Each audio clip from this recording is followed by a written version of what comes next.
നമുക്കൊരു ഫ്രണ്ട് ഉണ്ട്, അല്ലെങ്കിൽ നമുക്ക് അടുപ്പുള്ള ഒരാള്. അവർക്ക് എന്താവശ്യം വന്നാലും നമ്മൾ അവരുടെ കൂടെ നിൽക്കും, അവർക്ക് വേണ്ടി സമയം കണ്ടെത്തും. പക്ഷെ നമുക്കൊരാവശ്യം വന്നു കഴിഞ്ഞാൽ ഈ പറഞ്ഞ ആള് നൈസായിട്ട് കൈയൊഴിയും. നാലുപേരുടെ മുന്നിൽ കളിയാക്കുക, താഴ്ത്തിക്കെട്ടി സംസാരിക്കുക, പരിഹസിക്കുക, ഇങ്ങനെയുള്ള ചില ആൾക്കാരും നമ്മുടെ ഒപ്പം ഉണ്ട്. ചില റിലേഷൻഷിപ്പ് നോക്കിക്കഴിഞ്ഞാൽ ഒരാള് മറ്റേയാളെ അമിതമായിട്ട് സ്നേഹിക്കും. ആ സമയത്ത് അവര് നമ്മളെ എത്ര അവഗണിച്ചാലും എത്ര മോശമായിട്ട് പെരുമാറിയാലും നമ്മളത് സഹിക്കും. സ്നേഹം മൂത്ത് പ്രാന്തായി കഴിഞ്ഞാൽ പിന്നെ ആത്മാഭിമാനം എന്ന് പറയുന്ന ഒരു സാധനം ഉണ്ടാവില്ല. നിങ്ങളെ ബഹുമാനിക്കാത്ത ഒരാൾക്ക് നിങ്ങളുടെ സ്നേഹം ലഭിക്കാൻ എന്തർഹതയാണ് ഉള്ളത് എന്ന് ഒന്ന് ആലോചിച്ച് നോക്കൂ. ഇങ്ങനെയുള്ള സാഹചര്യങ്ങളിൽ നിന്ന് സ്വയം മാറി നിൽക്കുന്നതാണ് ആത്മാഭിമാനം.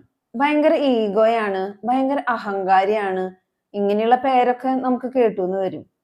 അഹങ്കാരം ആത്മാഭിമാനവും തമ്മിലുള്ള വ്യത്യാസം മനസ്സിലാക്കാൻ കഴിവില്ലാത്തതിന്റെ പ്രശ്നമാണത്. മറ്റുള്ളവരെ താഴ്ത്തിക്കെട്ടി താൻ മാത്രമാണ് വലുത് എന്ന് ചിന്തിക്കുന്നതാണ് അഹങ്കാരം.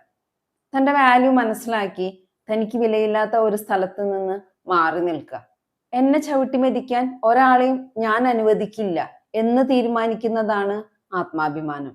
നമുക്ക് കിട്ടാത്ത റെസ്പെക്ട് തിരിച്ചു കൊടുക്കണ്ട എന്ന് പറയുന്നതിന്റെ അർത്ഥം അവരോട് മോശമായിട്ട് പെരുമാറണം എന്നല്ല.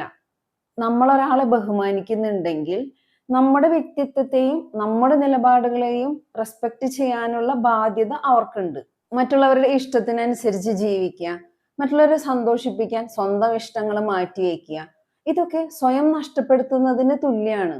സൗഹൃദങ്ങളിലായാലും ബന്ധങ്ങളിലായാലും നമ്മളെ വെറും ഓപ്ഷൻ മാത്രമായിട്ട് കാണുന്നവരുണ്ട്. മറ്റുള്ളവരുടെ മുന്നിൽ വെച്ച് കളിയാക്കുന്നവരുണ്ട്. നമ്മുടെ സമയത്തിനോ അധ്വാനത്തിനോ ഒരു വിലയും നൽകാത്തവരുണ്ട്. ഇങ്ങനെയുള്ളവരോട് അതേപോലെ തന്നെ തിരിച്ചു പെരുമാറുക. ഒരു കുറ്റബോധം തോന്നേണ്ട ആവശ്യമില്ല. അതുകൊണ്ട് കോൺഫിഡൻസ് കൂടെയുള്ളൂ. ഒരാളോട് സ്നേഹത്തോടെയും വിനയത്തോടെയും സംസാരിക്കുന്നത് നമ്മുടെ സംസ്കാരമാണ്. പക്ഷെ നമ്മൾ കാണിക്കുന്ന വിനയത്തെ നമ്മുടെ ബലഹീനതയായി കണ്ട് നമ്മളെ അവഗണിക്കുകയും തരം താഴ്ത്തുകയും ചെയ്യുന്നവരുണ്ടെങ്കിൽ പിന്നെ അവരോട് ആ വിനയം കാണിക്കേണ്ട ആവശ്യമില്ല.